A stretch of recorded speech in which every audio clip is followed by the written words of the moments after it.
Hi hello ಎಲ್ರಿಗೂ ನಮಸ್ಕಾರ. Welcome to all in one channel. ಇವತ್ತು ನಾನು ನಿಮಗೆಲ್ಲ ಕಾಬೂಲ್ ಕಡಲೆಯಿಂದ ಒಂದು ಗೊಜ್ಜು ರೆಸಿಪಿನ ಮಾಡೋದನ್ನ ತೋರಿಸ್ಕೊಡ್ತಾ ಇದ್ದೀನಿ. ಕಾಬೂಲ್ ಕಡಲೆಯಿಂದ ತುಂಬ ಈಸಿಯಾಗಿ ಟೇಸ್ಟಿಯಾಗಿ ಸಿಂಪಲ್ಲಾಗಿ ಬೇಕು ಟೈಮ್ ಇಲ್ಲ ಅಂದಾಗ ಪಟಾಪಟ್ ಅಂತ ಮಾಡ್ಕೋಬೋದು. ಬನ್ನಿ ಹಾಗಿದ್ರೆ ಹೇಗೆ ಮಾಡೋದು ಅಂತ ನೋಡೋಣ. ಫಸ್ಟ್ ನಾನಿಲ್ಲಿ ಒಂದು 1/4 kg ಕಡಲೆಕಾಳನ್ನು ರಾತ್ರಿನೇ ನೀರಲ್ಲಿ ನೆನೆ ಹಾಕಿ ಇಟ್ಕೊಂಡಿದ್ದೀನಿ. ಇವಾಗ ಮೊದಲು ಇದನ್ನು ನಾವು ಒಂದು ಕುಕ್ಕರ್ಗೆ ಹಾಕ್ಕೊಂಡು ಅದು ಮುಳುಗೋ ಅಷ್ಟು ನೀರನ್ನು ಹಾಕ್ಕೊಂಡು ಸ್ವಲ್ಪ ಉಪ್ಪು 1 ಟೀ ಸ್ಪೂನಷ್ಟು ಆಯಿಲ್ನ ಹಾಕಿ ಒಂದು 3ರಿಂದ 4 ವಿಷಲ್ ಕೂಗಿಸ್ಕೊಳ್ಳಿ. ಇವಾಗ ಆಗಿದೆ, ಕಡಲೆಕಾಳು ಕೂಡ ಬೆಂದಿದೆ ನೋಡಿ, ಮುಟ್ಟಿದ್ರೆ ಸ್ಮೂತಾಗಿದೆ. ಇವಾಗ ಈ ಕಾಬೂಲ್ ಕಡಲೆ ಗೊಜ್ಜು ಮಾಡೋದಕ್ಕೆ ಒಂದು ಚಿಕ್ಕ ಮಸಾಲೆನ ರೆಡಿ ಮಾಡ್ಕೊಳ್ಳೋಣ. ಫಸ್ಟ್ ನಾನಿಲ್ಲಿ ಈರುಳ್ಳಿ ಮತ್ತು ಟೊಮೊಟೊನ ಎರಡನ್ನೂ ಕೂಡ ಕಟ್ ಮಾಡಿ ಇಟ್ಕೊಂಡಿದ್ದೀನಿ. ಚಿಕ್ಕದಾದರೆ 2 ಈರುಳ್ಳಿ ತೊಗೊಳ್ಳಿ, ದೊಡ್ಡ ಈರುಳ್ಳಿಯಿಂದ 1 ತೊಗೊಂಡಿದ್ದೀನಿ, 1 ಟೊಮೊಟೊ ತೊಗೊಂಡಿದ್ದೀನಿ. ಇದಕ್ಕೆ ಒಂದು 2 ಸ್ಪೂನಷ್ಟು ತೆಂಗಿನ ತುರಿ ಕೂಡ ನಾನು ಆ್ಯಡ್ ಮಾಡ್ಕೊಳ್ತಾ ಇದ್ದೀನಿ.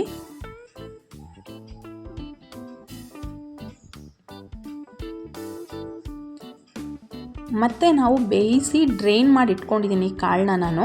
ಈ ಕಾಳನ್ನು ಕೂಡ ಒಂದು 2 ಸ್ಪೂನು ನಾನು ರುಬ್ಬುವಾಗ ಆ್ಯಡ್ ಮಾಡ್ಕೊಳ್ತೀನಿ. ಯಾಕೆ ಅಂದರೆ ಕರಿ ಅಥವಾ ನಾವು ಗೊಜ್ಜು ಏನು ಮಾಡ್ತೀವಿ ಅದು ತಿಕ್ನೆಸ್ ಬರುತ್ತೆ, ಗಟ್ಟಿಯಾಗಿ ಬರುತ್ತೆ, ಇಲ್ಲ ನೀರು ಥರ ಆಗೋಗುತ್ತೆ. ಅದಕ್ಕೋಸ್ಕರ ನಾನು ಕಡಲೆ ಕೂಡ ಆ್ಯಡ್ ಮಾಡ್ಕೊಂಡಿದ್ದೀನಿ.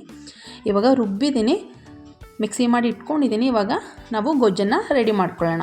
ಫಸ್ಟು ಒಂದು 2 ಟೀ ಸ್ಪೂನ್ ಎಣ್ಣೆ ಹಾಕ್ಕೊಂಡೆ, ಅದು ಕಾದ ನಂತರ ಸಾಸಿವೆ ಕೂಡ ಸೇರಿಸ್ಕೊಂಡೆ. ಸಾಸಿವೆ ಚಟಪಟ ಅಂತ ಸಿಡಿದ ಮೇಲೆ ಅದಕ್ಕೆ 1 ಏಲಕ್ಕಿ, 1 ಚಕ್ಕೆ, 1 ಲವಂಗ, ಇಷ್ಟೇ. ಮಸಾಲೆ ಜಾಸ್ತಿ ಬೇಕು ಅಂದರೆ ನೀವು ಸೇರಿಸ್ಕೋಬೋದು. ಹಸಿಮೆಣ್ಸಿನ್ಕಾಯಿ, ಶುಂಠಿ, ಬೆಳ್ಳುಳ್ಳಿನ ಕ್ರಷ್ ಮಾಡಿ ಇಟ್ಕೊಂಡಿದ್ದೆ, ಅದನ್ನು ಕೂಡ ಸೇರಿಸ್ಕೊಂಡೆ. ಈಗ 1 ಈರುಳ್ಳಿನ ಸಣ್ಣದಾಗಿ ಹೆಚ್ಚಿಟ್ಕೊಂಡಿದ್ದೀನಿ, ಅದನ್ನು ಕೂಡ ಆ್ಯಡ್ ಮಾಡಿಕೊಂಡು ಚೆನ್ನಾಗಿ ಫ್ರೈ ಮಾಡ್ಕೊಳ್ಳೋಣ. ರುಬ್ಬಿಟ್ಕೊಂಡಂತಹ ಮಸಾಲೆನೂ ಕೂಡ ಸೇರಿಸ್ಕೊಂಡು ಮಸಾಲೆ ಹಸಿ ವಾಸನೆ ಹೋಗೋ ತನಕ ನಾವು ಚೆನ್ನಾಗಿ ಫ್ರೈ ಮಾಡ್ಕೋಬೇಕು.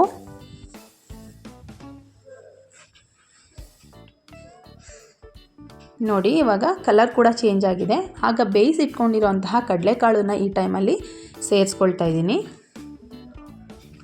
ಇದಕ್ಕೆ ನಾನು ಒಂದು 1/4 ಟೀ ಸ್ಪೂನಷ್ಟು ಅರಿಶಿನ ಪೌಡರ್ ಮತ್ತು ಮಾಮೂಲಿ ಸಾಂಬಾರಿಗೆ ಯೂಸ್ ಮಾಡುವಂತಹ ಸಾಂಬಾರ್ ಪೌಡರ್ನ ನಾನು 2 ಸ್ಪೂನ್ ಇಲ್ಲಿ ಸೇರಿಸ್ಕೊಂಡಿದ್ದೀನಿ. ನಿಮಗೆ ಖಾರಕ್ಕೆ ಅನುಗುಣವಾಗಿ ನೀವು ಕೂಡ ಸೇರಿಸ್ಕೋಬೋದು.